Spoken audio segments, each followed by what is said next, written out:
മോളെ, നീ എവിടെ പോവാ? എനിക്കിന്ന് പുറത്തു പോണമ്മേ. ഈ സുഖയില്ലാതിരിക്കുമ്പോഴോ? ഒമിറ്റ് ചെയ്തതല്ലേ, അത് സാരമില്ലമ്മേ, മാറിയല്ലോ. പുറത്തു പോകണമെങ്കിൽ ഞാനും വരാം. വേണ്ട, ഞാൻ തനിച്ചു പൊയ്ക്കോളാം. ഞാനും കൂടി വരാറതോ? വേണ്ട. എവിടെ പോയാലും നിങ്ങൾ ഒരുമിച്ചല്ലേ മോളെ പോകുന്നേ?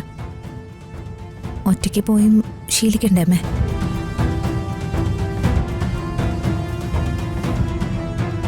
എന്താ മോനെ പ്രശ്നം? എനിക്കറിയില്ലമ്മേ. ഇത് വലിയ കഷ്ടമാണല്ലോ മോനെ. എന്ത് പ്രശ്നമുണ്ടെങ്കിലും അത് പരസ്പരം പറഞ്ഞ് തീർത്തോണം, അല്ലെങ്കിൽ അത് വലിയ കുഴപ്പമാവും. അത് മാത്രമല്ല, മനസ്സിനൊരു സ്വസ്ഥത ഉണ്ടാവില്ല. ആ അമ്മേ, ഞാനൊന്ന് വീട് വരെ പോയിട്ട് വരാം. ശരി. പാവം.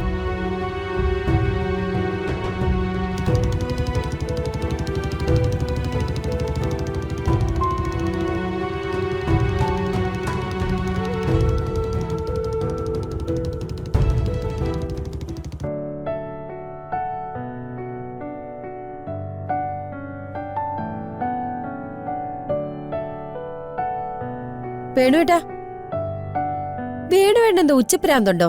ഈ പൊരി വെയിലത്ത് മൺവെട്ടി എടുത്ത് എങ്ങോട്ടാ? ആ നടുതളിക്കൊക്കെ കുറച്ച് തടം എടുക്കണോടി.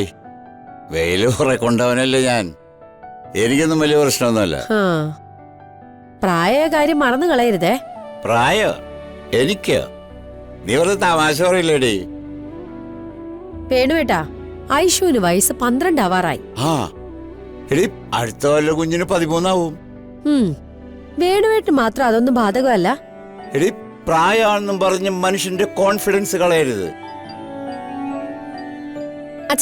അച്ഛാ, ഈ നട്ടുച്ച നേരത്ത് മൺവെട്ടിയും തോളത്ത് വെച്ച അച്ഛന്റെ ഈ പോക്ക് കണ്ടാലേ ചിരി വരും. തുടങ്ങി അച്ഛന്റെ തലയിൽ അവൾ ഓംപ്ലേറ്റ് അടിക്കാൻ. എന്തെങ്കിലും തൊഴിൽ ചെയ്യോ? അതുമില്ല.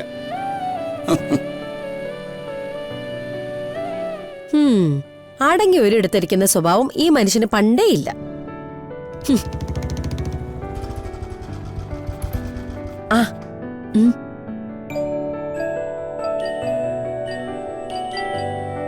ഇന്ന് ബൈക്കിന്റെ പുറകിലൊന്നുമില്ലേ?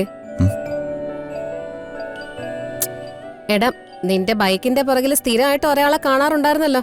അയാൾ എവിടെയെന്നാ ഞാൻ ചോദിച്ചേ. ചേച്ചി കളിയാക്കിയതാണോ? ഞാൻ കളിയാക്കിയൊന്നും അല്ല, കാര്യമായിട്ട് എന്നെ ചോദിച്ചതാ. ഋതുമോൾ എവിടെ? എന്നാ പിന്നെ അതങ്ങ് നേരിട്ട് ചോദിച്ചാ പോരെ? എന്തിനാ ഇങ്ങനെ വളച്ചൊടിക്കുന്ന? എടാ, ഇവള് വെറുതെ വഴക്കുണ്ടാക്കാൻ നിക്ക. നീ കേറി വന്നേ, വാ. ഞാൻ വഴക്കുണ്ടാക്കുന്നതോ വളച്ചൊടിക്കുന്നതോ ഒന്നും അല്ല. പിരിയാനാവാത്ത ഇണപ്രാവുകളെ പോലെ ഈ ബൈക്കില് ഋതുമോളും ഇവനും ഒരുമിച്ചേ യാത്ര ചെയ്യാറുള്ളൂ. ഇപ്പൊ ആ ഒരാളെ കണ്ടില്ല, അതാ ഞാൻ ചോദിച്ചേ. ഋതു പുറത്തു പോയിരിക്ക. ഏത് പുറത്ത്? പള്ളിപ്പുറത്തോ അതോ അരുവിപ്പുറത്തോ? നിനക്കിതെന്താ പറ്റിയേ? അമ്മേ, ഋതുമോൾ ഇവനില്ലാതെ അങ്ങനെ ഒറ്റയ്ക്ക് ഒരിടത്തും പോവില്ല. അങ്ങനെ ഒറ്റയ്ക്ക് പോണമെങ്കിൽ ഇവനുമായിട്ട് വഴക്കുണ്ടായിട്ടുണ്ട്. സത്യം പറയടാ, നിങ്ങൾ തമ്മിൽ വഴക്കല്ലേ? വെറുതെ ആവശ്യമില്ലാത്തൊന്നും പറയരുതേ. ഞങ്ങൾ തമ്മിലേ യാതൊരു വഴക്കുമില്ല.